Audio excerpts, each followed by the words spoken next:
Welcome to Big Blend Radio's Pet Connection podcast, where every third Wednesday we celebrate our furry, feathery, and scaly friends.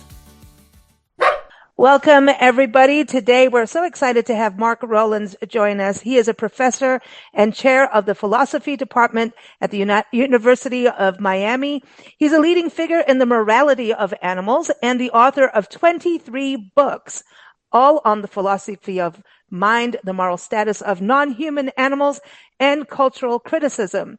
His latest book is out now. It's called The Word of Dog, What Our Canine Companions Can Teach Us About Living a Good Life. Go get it. Check it out where you can in bookstores everywhere. We're very excited to have him and to talk about dogs. You know, we all want to have a dog's life, right? Mark, welcome. How are you? I'm good. Thanks, Lisa. How are you?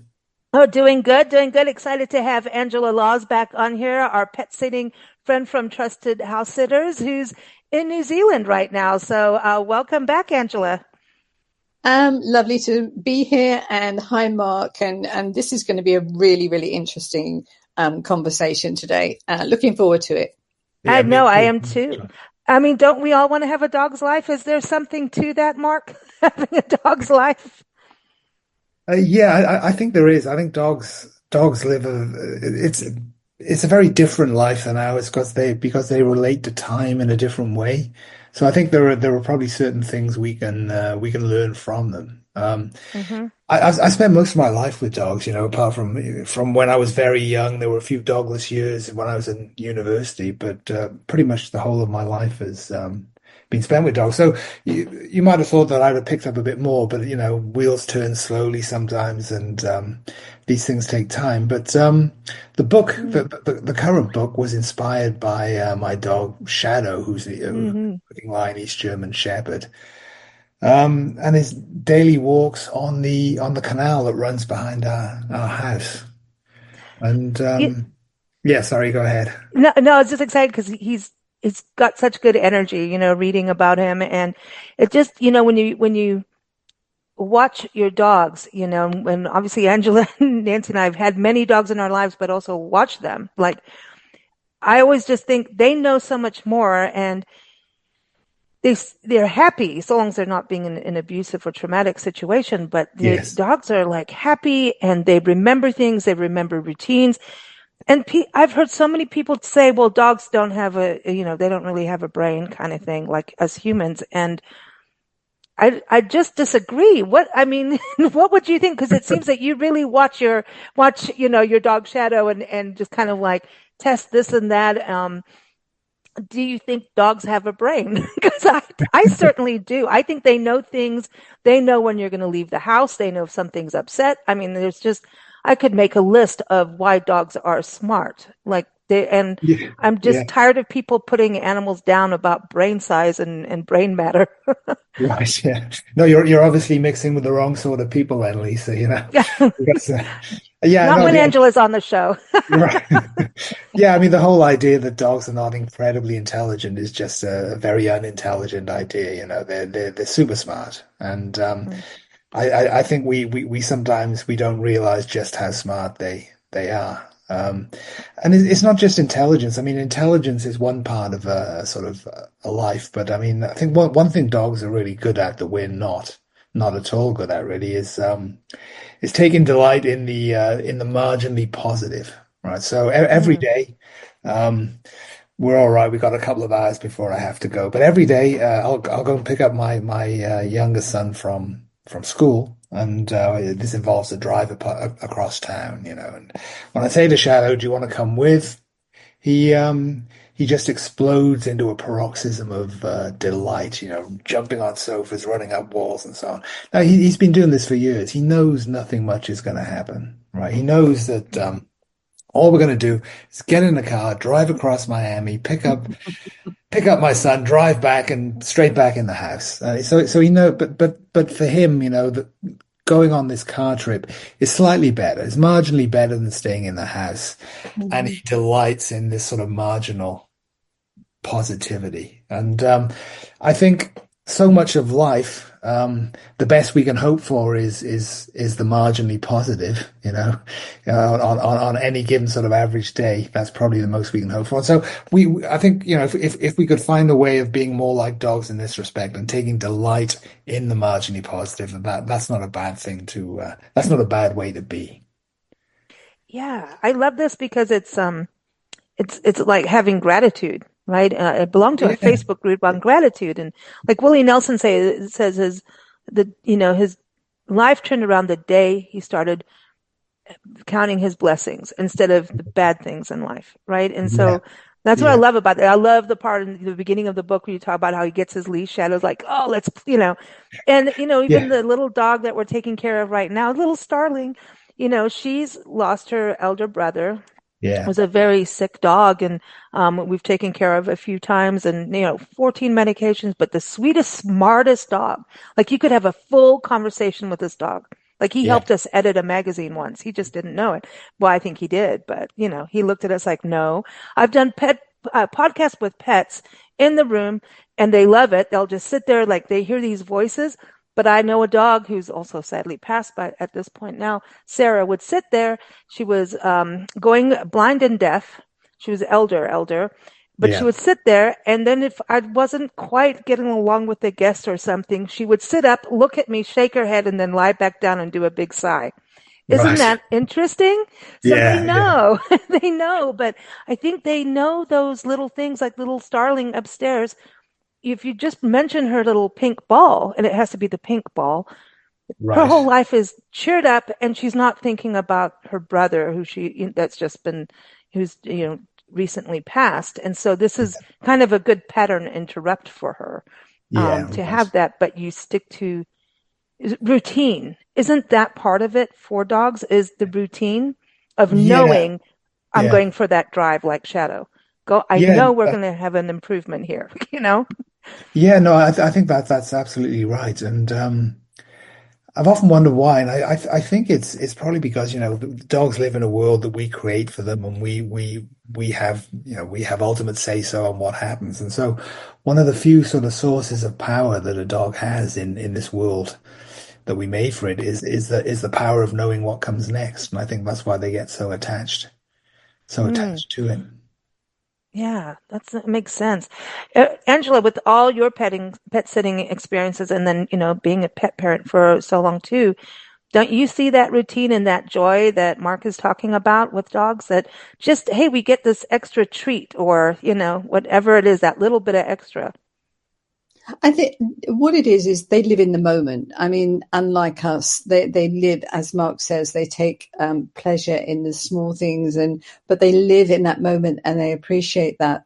The one thing that I've found over the years, and I've got a good many years that I've found this over, with all the animals and the dogs that I've had in my life as family members and those I've cared for, is the one thing that those outside of the realm of the dog world don't understand is every single one of them, doesn't matter what the breed or anything, is different. They all have Mm. their own personalities. They are Yeah, all different, and anybody who says, oh, I prefer one breed to another, or what have you. I mean, forget breeds, because even inside of that, they're all different. And I think the things that they bring into your lives, if we open up and Mark, as we know more and understand them more, how has that evolved with our relationship with them, and what have we learned now that we didn't realize before? And I think we are better understanding of the creature now than at one time. And I know with my own, sort of, I came out of the womb with a leash in my hand, and I've had dogs all of my life, but there was one, absolute one, that got into my heart, and she has stayed there. And even though she passed away 17 years ago, and I said goodbye to her 17 years ago, she is still there, and she is there with me every day. And, that is something that for those who are not in this world that we have this connection with, I really feel sad for them that they don't experience that that connection and that relationship. Yeah, Mm. no, I think you're absolutely right about the individuality of dogs. I mean, it always strikes me as very strange when people assume, oh, dogs are all the same, or dogs of a certain breed are all said the same. There is at least as individual as our humans, you know, and Mm. there's no reason to expect any different. I mean, what I- I've I've recently come to the conclusion that there are certain dogs they do certain things for you because of where you are in your life, and there are certain lessons that you can only learn if you're at a certain sort of point in your life. So I once read a book called The Mm. Philosopher and the Wolf. It was about a wolf hybrid who I named Brennan, and in many ways, the book was lots of different things, but one of the things it was a sort of story about growing up. You know, when I acquired Brennan, I was a sort of I think 27 years old, and still essentially a child psychologically speaking. You know, so Brennan was the dog I grew up with basically. Um, Shadow, my current dog, well, he is a dog. That I'm sort of growing old with. And there are various lessons you learn that I wouldn't have learned unless I'd sort of reached this age. So here's one example. It's a sort of it's another marginal positivity story, but it's slightly Mm. more grim than the original one, but still I think valuable. So. Back in April of last year, Shadow and I were out for one of our daily runs, and a few miles into the run, he gave a loud shriek, dropped to the ground, and his back legs were completely paralyzed. Oh. So, so, uh, so there I was, you know, trying to work out what to do next, and which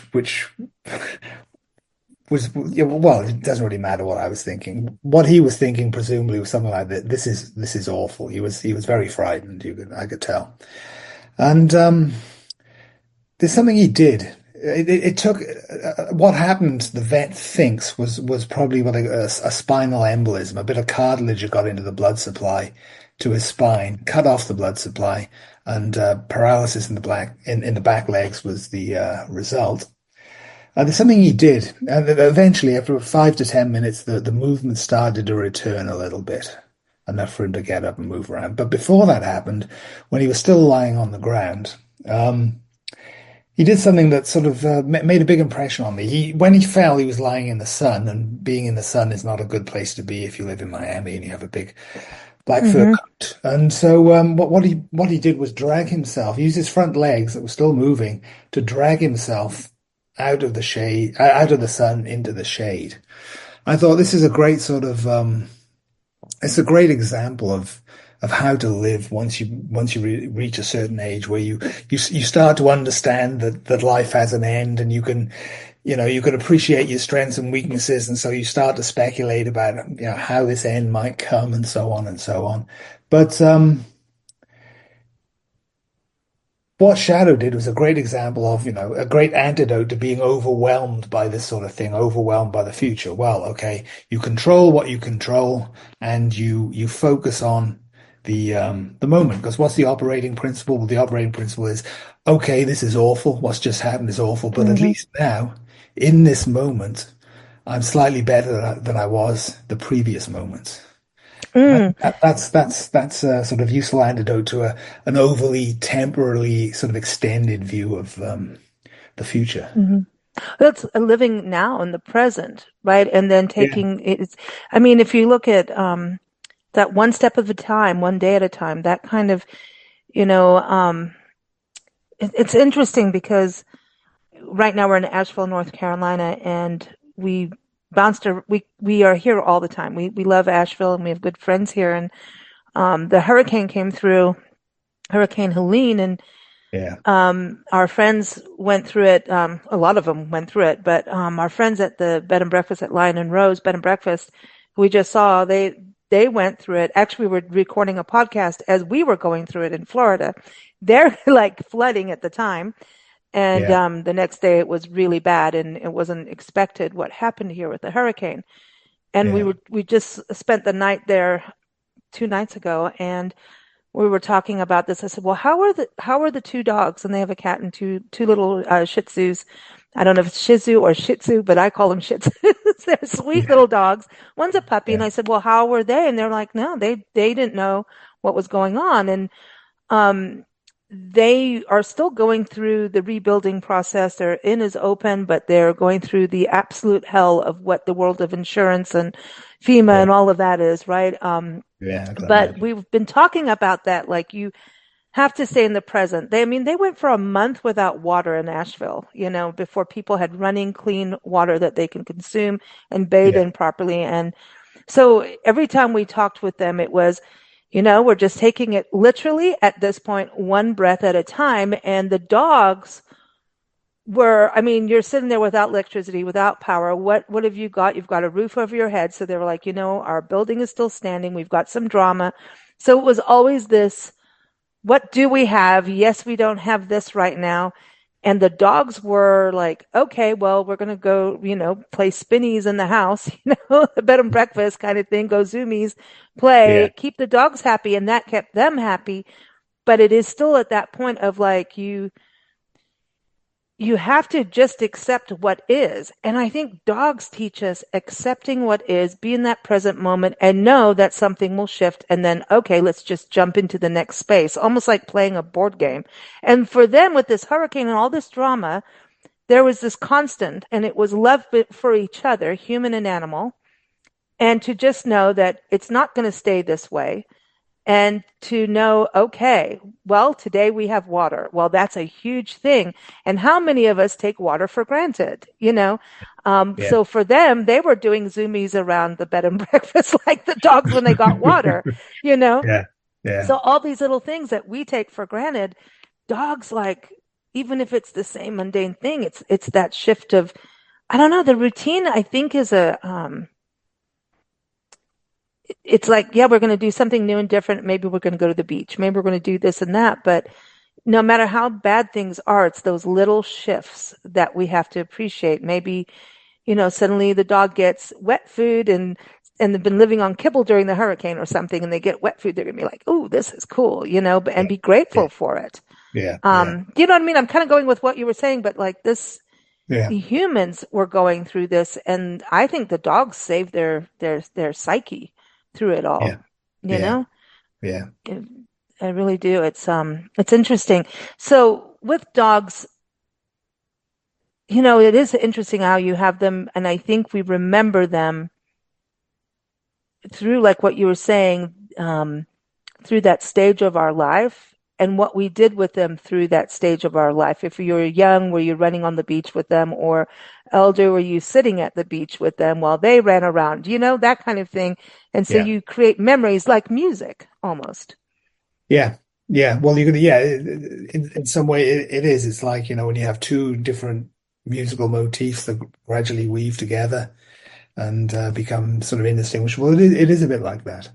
I mean, Mm, when I've lost dogs in the past, Brennan and Hugo and others, it's always like a big chunk of your life has been taken away, and I think that's actually a sort of um, an instructive way of thinking about it because they're part of your life. They're in your space. They're doing things with you when you do things, and it is as if there's a segment of your life that's just been taken away, and as a result, your life has a little less love in it than it had before.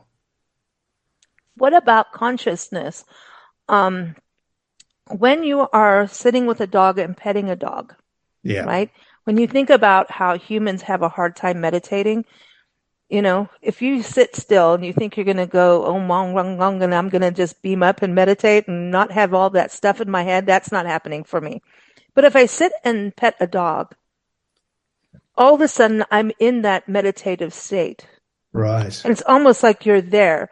So do you think that they feel that way all the time and that it's just because maybe it's the energy connection?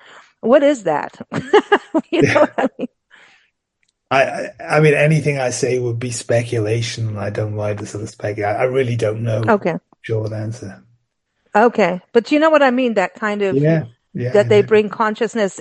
Do you feel that, Angela, too? That kind of consciousness with animals where you're present instead of when you're sometimes we'll be doing two things at once, looking at a phone, doing this, doing that, watching TV and texting. And, whereas with a dog and Yeah. you're petting a dog, you're 100% there, or you Yeah. should I be. think, yeah, I think they pull you back into yourself. And something that Mark said about losing, losing the dog from your life for whatever reason that is.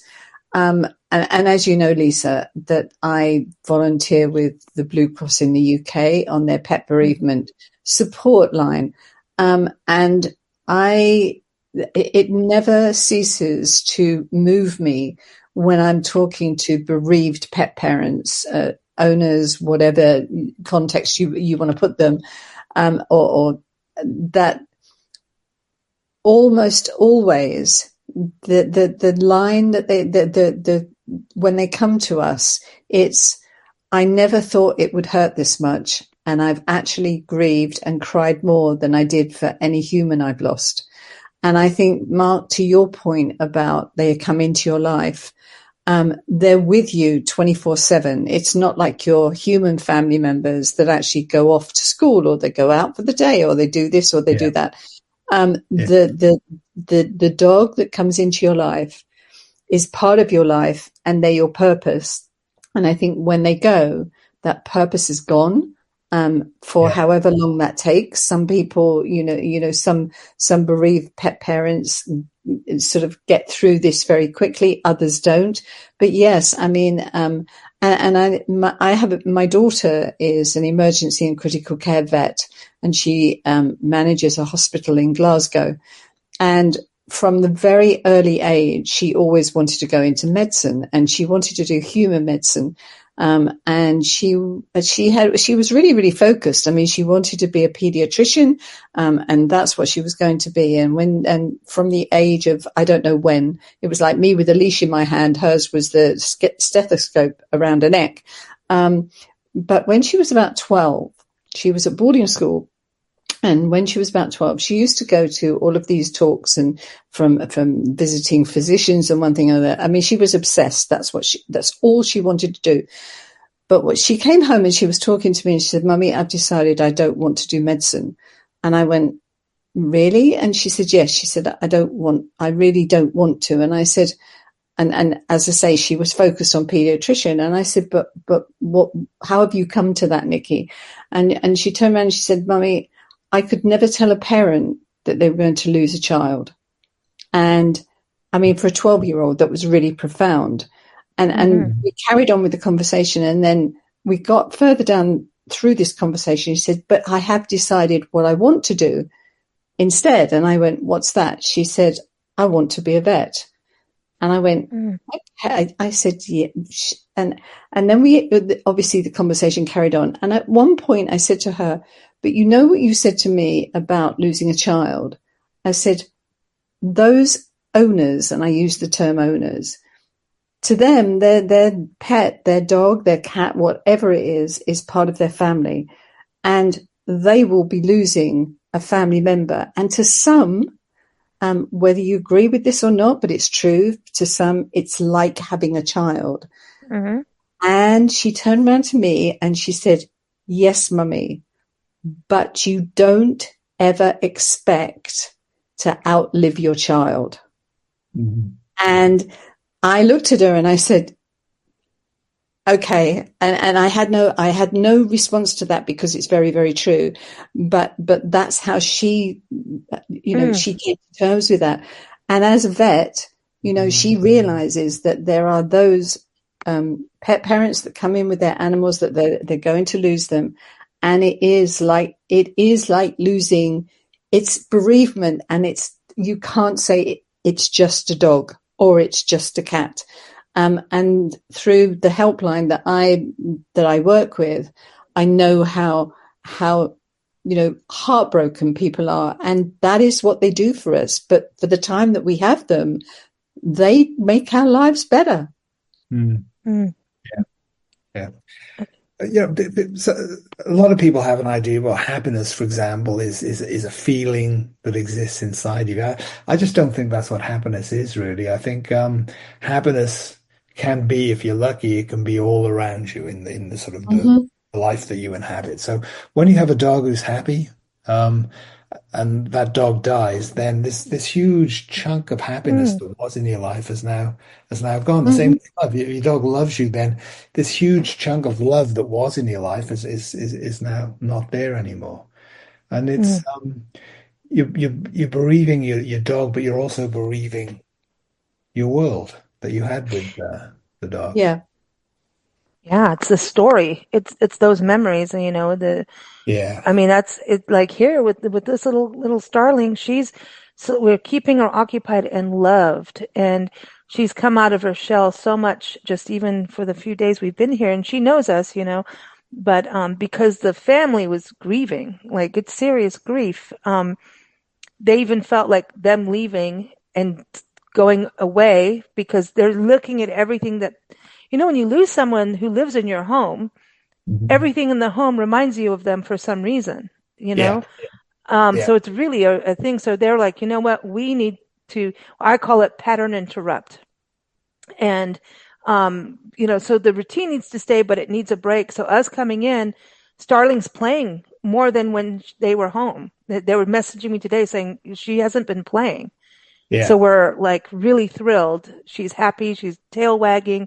She's getting love. She's eating without problems. And that's also something that's changed up a little bit. And so it's a pattern interrupt. And what's good is she knew as soon as we were at the door, she was so excited. She's like, oh, my friends are here. So she feels like she hasn't lost a friend and that she won't see another friend. And they Yeah. do put her out with other dogs and she's got dog friends, which is Yeah. great because then she doesn't feel like, oh, I've lost the only friend, and it's her brother. So Yeah.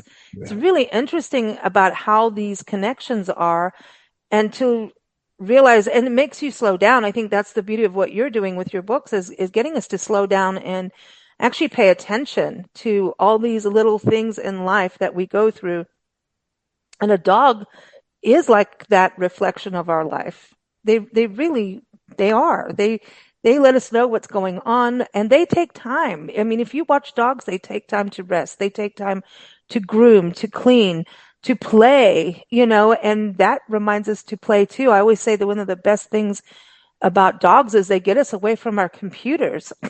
you know? Mhm. Yeah. Absolutely. Yeah. Yeah. Yeah. Yeah. Work-life balance it improves 110%. And Lisa, I mean, you and I, we know what it is to care for other people's pet family members, and we go in and we do sit. And I think the one thing that I always smile about is when I go in and it doesn't matter whether it's a pet that I've actually looked after a dozen times before or a new one that I go in and I work really hard to bond and we have a great time and we do bond.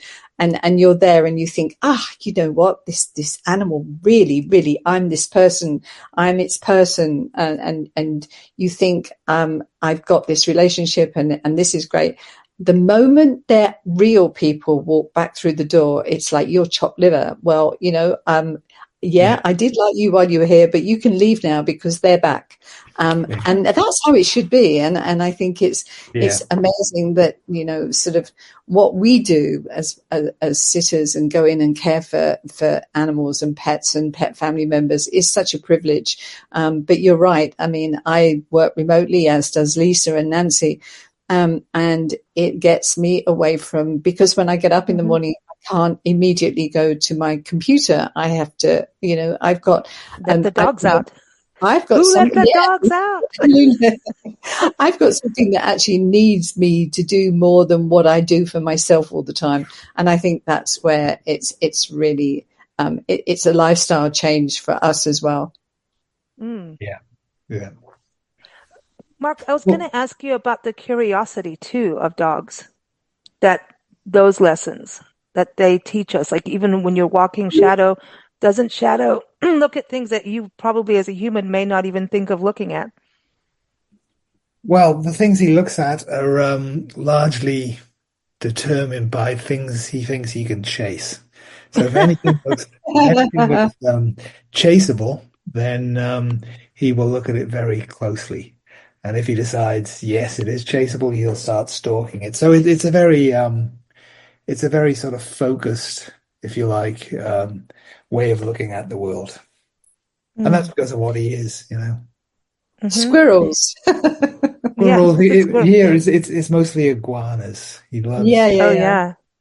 Oh never yeah. caught one in his life because they're just really fast, you know. And they have a canal they can jump into to get away from him. But yeah, iguanas seem to be his favorites. But Mike, I isn't have that a funny question. how they keep doing it, even if they don't ever succeed, they keep doing it. It's like I watch squirrels taunt dogs. Like they Mm. know that they're teasing them and they Oh know the yeah, no, dog's not going to get it. we have some very taunty squirrels in the garden, yeah.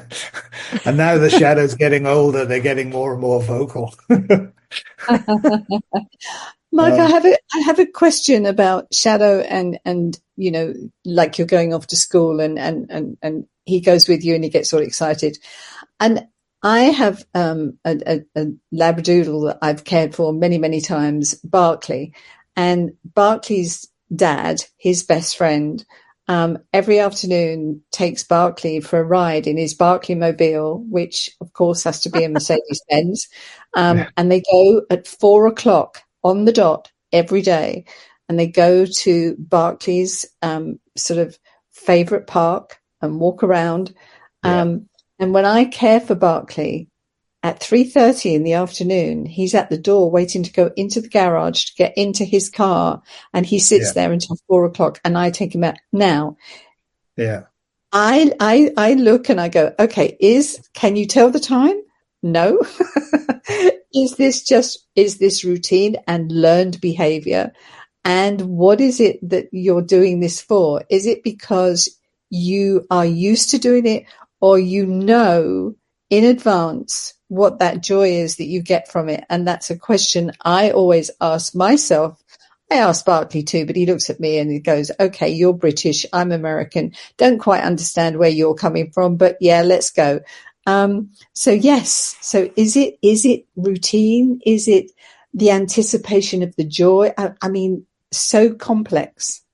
Yeah, no, I think the anticipation is part of the routine, you know, because the routine makes no sense without it. If they didn't have the anticipation, then the dog wouldn't be acting in the way it does. I mean, Yeah, my dad used to, well, we had lots of dogs. This was when I'd left home, so more and more dogs came. And so you'd see him out driving in this sort of Jeep with about four dogs that we owned in the back. But that wasn't enough because he met a dog when he was out for a walk one day. It was owned by an older woman who couldn't take him for walks for very long. And so he thought, right, well, I'll pick the dog up every day and take it out for a walk with my dogs, you know, and so, yeah, every morning about 10 o'clock, the dog will be sat at the window waiting for him to come. That's got to be more than simply a routine because the yeah. routine doesn't make any sense without the anticipation. Mm. Routines are always forward looking as well as backward looking. Mm. Speaking of looking, what about dogs looking at their reflection? That is funny. Sometimes it's funny. I mean, all animals. I've seen cats freak themselves out Yeah, on their thing, and then some dogs don't care. And yeah, so you have a portion in your book dedicated to that. yeah. So dogs are generally thought to do bad. Well, they're thought to do badly on the mirror test, and the mirror test goes something like this: you take an animal. And if you're serious about doing the test properly, you'll anesthetize it and then put a mark on it, dye or something like that, in a part of the body that can only be seen in the mirror, like the middle of the forehead is a common place. And then if the animal uses the mirror to inspect the dot, um, then the idea is that the the dog recognizes itself in the mirror and so has some kind of self-awareness. I think, I mean, there are all sorts of problems with the mirror test as a general test of self-awareness. I mean, the part of the problem is that dogs just simply don't care what they look like in mirrors most of the time. You know, I mean, Yeah, like humans. Yeah. they're driven by scent as much as by sight. And so there's a question of motivation. Is a dog motivated to actually do the things you would expect it to do? And the answer, I think, is most of the time, no. Mm. Mark Beckhoff, a biologist from Boulder, Colorado, had a nice sort of olfactory version of the test where he watched his dog Jethro urinate in the snow and then moved the yellow snow around. And then he recorded the time Jethro spent sniffing his own urine from the urine of other dogs and found out that he was much more interested in the urine of other dogs. Does this show that Jethro has a sense of self? I think it's probably more complicated than that, but something interesting is going on. I Hmm. think they have a sense of self because I also see, well, and to me, the dogs dreaming in their sleep is a thing. But I do see dogs just sit and contemplate, like they sit and just chill. They may just their eyes are open. I mean, some sleep with their eyes open, which is a little weird. Yeah, With humans do that too, man. I'm like, that is bizarre. Um, yeah, I know you want to do something. You yeah, just kind of want to go really poke, but you don't. But I sometimes think dogs are sitting and thinking. I really do think they are. Maybe they're thinking of their next meal. Maybe they're my mom Nancy's dying to write a book about our adventures with all these animals. I mean, from the beginning. And as pet sitters, Angela, we can't tell stories, right? We can't do that. There's people's privacy and all of that, but there's just these animals are such characters, but she wants to write it from the animal perspective right, of life, of going, hey, look at what the humans are doing right now. Oh, look at that. She's eating ice cream for the third time today. Something is up. What is going on? Like, I just feel like they know more and there's a thinking time that they have because I see dogs just sit and chill out that I mean humans need to do more of that. And that's where I was kind of going with meditation, but not quite meditation, but consciousness, just being aware. They're aware of sounds, they're aware of smells, they're aware of change. Like I know when our cat Athena, we had to put her down. We knew she was, and it was just one of those really hard things. And the lady was coming to our house to do so. And the night before, she came, slept on my chest, and purred, and there was this like very strong communication of goodbye. Then yeah, she went to Nancy and did the same thing. yeah. The next morning, they do like an injection before the euthanization. I know, yeah, yeah, I'm She familiar. died at that point. She just went, that's it, I'm out. You don't need to do this. I'm done. Yeah, I've said my goodbyes. And I go, how did she know? Are they listening? Do they understand our language? Do they read our emotions? I really think there's so much more that's going on than I think they're self aware. I really do. yeah, Smell is no, a big one. yeah.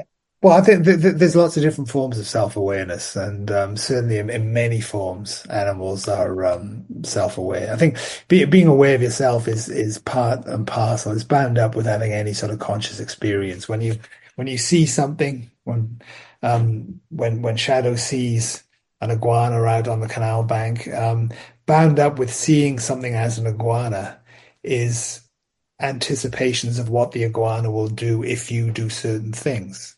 If he Mm. charges, then the iguana will sprint away. So if he understands that, then he must have some conception of self because seeing the iguana involves these kind of anticipations. So, I mean, in general, yeah, I'd agree that any conscious creature is aware of itself in that sense. Yeah, and it's a game to them.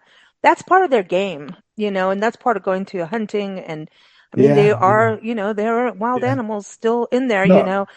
You know, yeah, they no, are. I was struck when you were saying how dogs sort of lie and chill. I've forgotten what it's like to have a chill dog because Shadow is the least chill dog I've ever sort of come across, and he's nearly 9 now. So Mm. even the embolism didn't slow him down for too Oh, long. wow. Well, some do. They just and I think chill out is sometimes even just 2 minutes. It depends, and it Yeah, depends on the animals around them. yeah, Self-awareness. I This gives me the giggles to this day. One dog that we pet sat for. She was just sitting there chilling. Actually, she was one of those very chill dogs, and we were sitting out in the garden having coffee or something, and she was just lying there and listening because they listen to conversations. That's what makes me think they do know our language. I think they listen to tone. at least. They understand by the tone. Are you upset? Are you happy? Is this excitable? Like if you could Oh say yeah, to Starling, "Oh, yeah, go get your pink ball," or do you go get your pink ball? If you go get your right. pink ball, she's going to go like, "Oh, she knows that," you know. Oh And they yeah, do no, I learn mean, words. Yeah. with Shadow, I mean, there are certain words we didn't want to say because he would start acting Yes. Yeah. like Again, you can't say it walk. now because Obviously, you're going to have to get the pool. leash. You can't say pool, so you spell it Pool, but he's learned that Yeah. as well now, you know.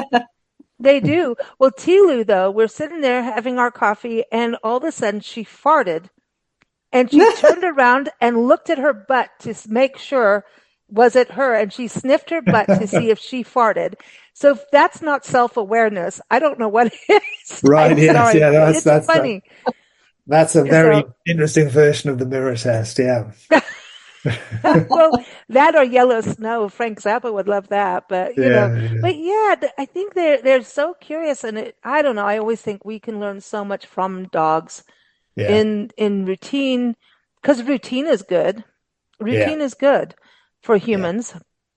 It is. Um, yeah, I Yeah, think that's one of the first things. And I think as pet sitters, part of our thing is to continue that routine. So whenever we talk to someone, if we're going to go pet sit, I always go through their routine so that I know that my day of, podcasts and appointments and everything is going according to the dog's schedule. yeah. Everything runs on the dog and the house routine.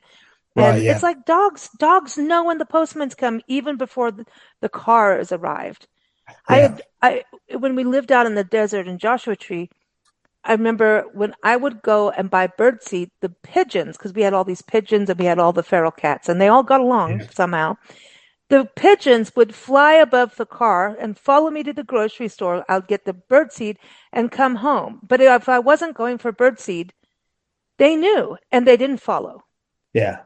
So something that's why I say I think we have so much to learn. And as individuals, don't you feel like even with your book that it's about slowing down and actually being aware, a little bit more aware of those kinds of things to learn Yeah, from that? I certainly think it's about learning to play because I think our lives are dominated by work, where work is basically activity that you do for something else, for the sake of something Mhm. else. You work to get paid. That's the classic structure of work. You're doing something in order to get something else, and dogs don't do that, not really. They generally they do things. Like when Shadow's chasing iguanas, for example, he's doing that because at that precise moment in time, there's absolutely nothing in the world he'd rather be doing. And so it's this Mm. this this idea of doing things for their own sake, which is the essence of play, really, which is I think one way in which dogs are superior to us. They never forgot how to play, and we did when we started playing this game of growing up and becoming someone. I think that is funny.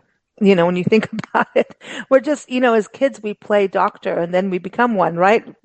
Yeah, it's like, I think the play version is far more fun yeah, and we I think can, so. fight over our toys. Well, It's, if your life is completely dominated by work in the sense that I just described, right, mm, then what's of value in life is always just out of reach. You're always doing something to get something else, which you want in turn to get something else and so on. And then what you value, you never ever really get. mm, But play is mm. what makes life worth living, really. Yeah, I agree. For the word of dog, what is the ultimate, expectation that you have for readers? Or do you have like, hey, read it, enjoy it, and take what you want? Or did you have like, this is what I want people to grasp the most? No, I mean, it started the way all my books do. Well, All 23, my gosh. well, well, maybe not all of them, but the ones worth reading. Um, then they start in a certain way, and it's like I just sit down one day and start writing down stories, and for no apparent reason other than I want to, and then if it works, then it just builds from that. So I didn't really have anything. This is what I want to convey. I just wanted to write some stories and then see what happened. Reflective. It's reflective, I think. Yeah. I love books like yours that make you pause, and then also there's stories. The stories are Well, good. Stories, and you just, we all love to read about dogs. I mean, come on. yeah. Yeah. So Yeah. yeah. But I think you make us think different, like think more. And I think society right now is so bombarded by headlines and news and social media and all these really crazy things. And if you think about it, a dog, okay, I know dogs who watch TV and they know what commercial, they know different sounds, they know, okay, this dog's coming on the TV. That's what's weird to me. I've done tests with dogs, and even if the sound is off from a commercial, they'll know that commercial has a dog in it. So I don't know, like it kind of goes with that mirror test. It's weird what Yeah. dogs and TV watching is.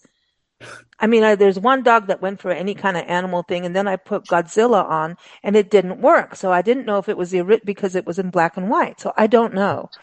Yeah. Um, but I do have fun doing that with dogs. It's like, Yeah. what will you watch? One Yeah. dog was a German Shepherd too. Had a thing about Pete Davidson on SNL. That apparently was the thing, Pete Yeah. Davidson. So I don't know, but really getting us to stop and watch, and they don't know what's going on in the world. So I feel like dogs have that little bit of a happier thing that, unless the household is stressed out or someone's fighting or something like that, if Yeah. there's stress in the house, they don't have all these external things that we're taking in all the time. And maybe we shouldn't be taking all of that in all the time, because, I mean, are we going to be able to solve the world problems, And Yeah. sometimes we over stress on it, and sometimes we should stress on it, but there's survival mode, right? Which all animals have survival mode. Yeah. And but if they're not in survival mode, like I look at that going, dude, that's pretty cool. Just to be able to chill, be happy, you still be healthy by having activity, running, going for walks, play, all of that. I kind of look at that going, we may want to adopt some of those practices of dogs so that we don't have these high stress levels. And petting a dog, that's what I also meant about that meditative part, is petting a dog that gets you there's something that happens with your blood pressure in a positive way, and calming, and I don't know that. And sometimes I think the animals know that they're making you feel better as much as you're making them feel better and loved Yeah. through that. So You know, yeah. Yeah. during the pandemic, when everything shut down, and of course, trusted house sitters, we shut down as well, because when anybody can't move and travel, then you can't go and pet sit, whether that's in the next town or across the oceans. But during the pandemic, I was sort of still working, and I worked all the way through it. And I would get so many messages from our members, our pet sitting members, and they would just keep writing and saying, you know, what we've realized is that while we love this lifestyle, the one thing that we love more than the travel, and the one thing we miss more than the travel, are the pets. It's being with them. And I know, Lisa, you'll agree with this. And as far as I'm concerned too, and you're talking about work, and we work, and Mark, you know, that's our focus. We work to get paid. We work to live. And I am so privileged and so fortunate that my work involves having these animals in my life, because that's what I do, but I work remotely as well.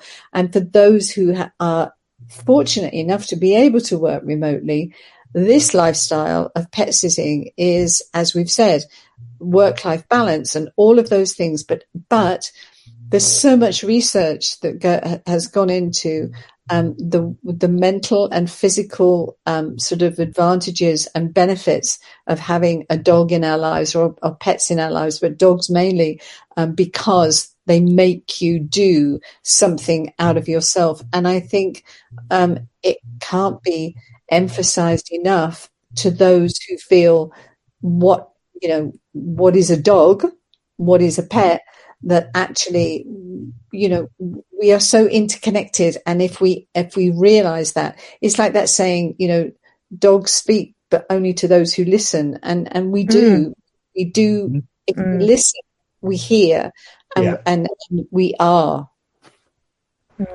Yeah, Yeah. No, totally agree. that's right. And to go with what Mark's book too, during the pandemic, I remember one lady going, "Hey y'all, you know why we all wanted outside, right? Suddenly everybody's boxed in a house going, "Oh my God, I need out." And at one point nobody was allowed to walk down the street, you know. Yeah. And one lady goes, "Y'all, now you know why your dog wants you to walk it once or twice a day. Don't you get it now?" And I was like, that is exactly that. That to me, that I remember reading that and going, that is so perfect Yeah. because that's the absolute truth. And I really feel that goes with your book, Mark. It Yeah. does. It Yeah. does. Well, I'm going to go give Starling her pink ball. And Okay. because just now she's going to come down here and yep and go and give me the paw. She does give me the paw. It's not like the finger; it's the paw. It's like, come Right. on now, it's time, it's time. Yeah. But yeah, she doesn't give the finger. She's too sweet and she's too innocent for that. But Yeah. thank you so much, Mark, for joining us and having a conversation. And now I want to go hug Starling now. So that's it. Well, But yeah. Thanks for inviting me. It's been a pleasure. well, say hi to Shadow for us. Yeah. Everyone, the book is called The Word of Dog, What Our Canine Companions Can Teach Us About Living a Good Life. So go walk your dog today. So check that out. Thank you so much, Angela. As always, everyone go to trustedhousesitters.com to learn more about this wonderful world of being around animals all our lives, whether we're traveling or not. So check that out. Thank you all so much and have a dog delicious day. Thank. Thanks. And Thank. lovely to have met you, Mark. And I will get your book. Thank you. Thank Thank you you. so much, Angela. Thanks for. Thanks for joining us here on Big Blend Radio's Pet Connection podcast. New episodes air every third Wednesday. Keep up with us at bigblendradio.com and learn more about the world of pet sitting at trustedhousesitters.com.